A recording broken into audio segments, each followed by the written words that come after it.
Selamat pagi saudaraku seiman dalam Kristus. Salam sehat, sukacita untuk kita semua. Marilah kita siapkan hati dan pikiran kita untuk mendengarkan firman Tuhan. Tuhan beserta kita sekarang dan selama-lamanya. Inilah Injil Yesus Kristus menurut Matius bab 11 ayat 20 sampai 24. Dimuliakanlah Tuhan. Yesus mengecam beberapa kota. Lalu Yesus mulai mengecam kota-kota yang tidak bertobat, sekalipun di situ ia paling banyak melakukan mujizat-mujizatnya. Celakalah engkau Korazim, celakalah engkau Betsaida, karena jika di Tirus dan di Sidon terjadi mujizat-mujizat yang telah terjadi di tengah-tengah kamu, sudah lama mereka bertobat dan bergabung. Tetapi aku berkata kepadamu, pada hari penghakiman, tanggungan Tirus dan Sidon akan lebih ringan daripada tanggunganmu. Dan engkau Kapernaum, apakah engkau akan dinaikkan sampai ke langit? Tidak, engkau akan diturunkan sampai ke dunia orang mati.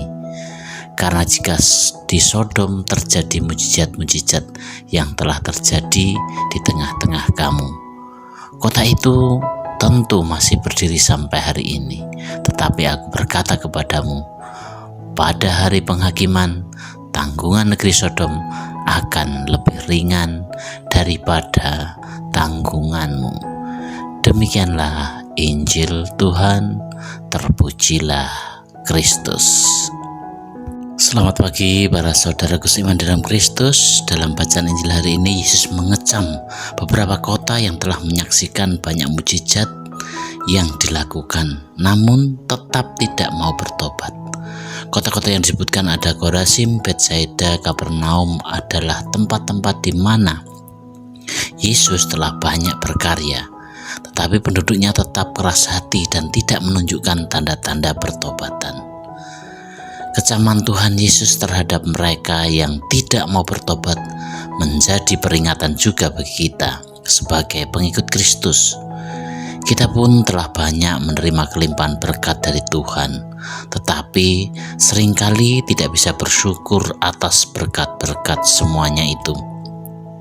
Kita kurang bersyukur dalam menerima pemberian Tuhan dan kurang memakainya untuk melayani Tuhan dan sesama. Saudaraku seiman dalam Kristus, para pendengar dimanapun Anda berada, seringkali kita masih merasa kurang.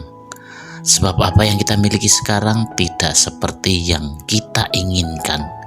Kita juga sering membanding-bandingkan, kenapa saya seperti ini, orang lain seperti itu.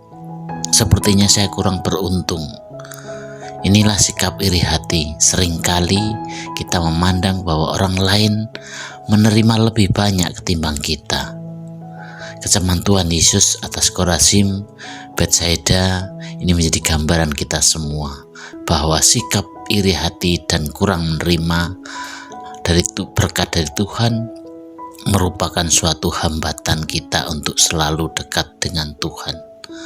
Ada pepatah yang mengatakan kebahagiaan itu bukanlah karena kita menerima apa yang kita inginkan, melainkan karena kita dapat mensyukuri apa yang telah kita terima, yang kita miliki sekarang. Melalui bacaan Injil hari ini, saudaraku seiman dalam Kristus, ada beberapa poin yang perlu kita renungkan bersama sebagai refleksi untuk kita. Yang pertama adalah mujizat dan pertobatan.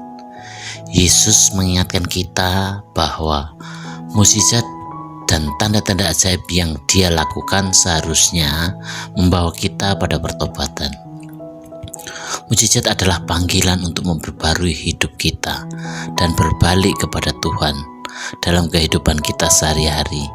Kita mungkin tidak melihat mujizat seperti yang dialami oleh orang-orang di zaman Yesus, tetapi kita tetap melihat kehadiran Tuhan melalui berkat-berkat kecil, cinta kasih dari orang lain, dan kesempatan-kesempatan yang diberikan kepada kita. Yang kedua adalah kekerasan hati. Kota-kota yang dikecam Yesus menunjukkan kekerasan hati dan ketidakmampuan untuk berubah. Tidak ada rasa ingin berubah. Ini menjadi pengingat bagi kita semua bahwa untuk tidak mengeraskan hati terhadap panggilan Tuhan. Setiap kali kita mendengar sabda Tuhan, kita harus membuka hati dan pikiran kita untuk merenungkan dan melaksanakan apa yang Dia kehendaki, yang Tuhan kehendaki dalam hidup kita. Yang ketiga adalah pentingnya pertobatan. Mengapa? Pertobatan adalah proses terus-menerus dalam kehidupan kita sebagai seorang beriman. Ini bukan hanya tentang mengakui dosa-dosa kita, tetapi juga tentang komitmen untuk mengubah cara hidup kita menjadi lebih sesuai dengan ajaran Kristus sendiri. Kita dipanggil untuk senantiasa memperbaiki diri dan mendekatkan diri kepada Tuhan. Poin yang keempat sebagai refleksi kita adalah tanggung jawab kita. Bacaan Injil hari ini juga mengingatkan kita akan tanggung jawab kita terhadap rahmat yang telah Tuhan berikan kepada kita. Kita sudah menerima rahmat dari Tuhan. Sebagai umat Katolik, kita telah menerima sakramen-sakramen, ajaran gereja, dan banyak berkat lainnya.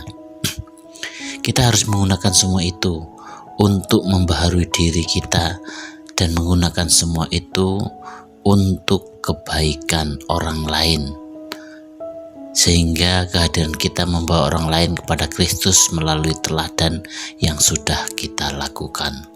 Saudaraku seiman dalam Kristus, inilah yang menjadi permenungan kita bersama. Untuk itu marilah kita menghindarkan diri dari hukuman karena iri hati dan tidak mau percaya. Marilah kita mensyukuri segala sesuatu yang telah kita terima dari Tuhan. Atas dasar itulah kita akan semakin kuat dalam iman percaya kita kepada Tuhan Yesus. Dengan dasar yang sama, kita semestinya semakin giat melayani Dia dalam memberitakan dan mewujud nyatakan kerajaan Allah di tengah dunia ini. Marilah kita bersyukur, berserah dan percaya kepada Tuhan atas segala yang telah diberikannya dalam kehidupan kita sehari-hari. Demikianlah permenungan kita hari ini, dan marilah kita akhiri dengan doa dalam nama Bapa dan Putra dan Roh Kudus. Amin. Ya Tuhan Yesus, bantulah kami untuk selalu membuka hati dan pikiran kami terhadap panggilan-Mu. Jangan biarkan kami mengeraskan hati seperti kota-kota yang telah Engkau kecam.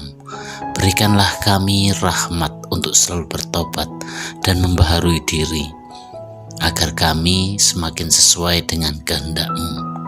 Doa ini kami serahkan kepada-Mu Tuhan dengan perantaraan Kristus, Tuhan kami. Amin.